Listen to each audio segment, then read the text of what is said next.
Kim mənim zikrimdən üz döndərsə, onun güzəranı sıxıntılı olacaq və biz qiyamət günü onu kör kimi hüzurumuza gətirdəcəyik.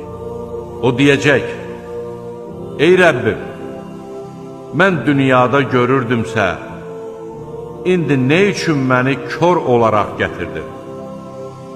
Allah deyəcək: elədir, çünki sənə ayələrimiz gəldi, sən isə onları unuttun.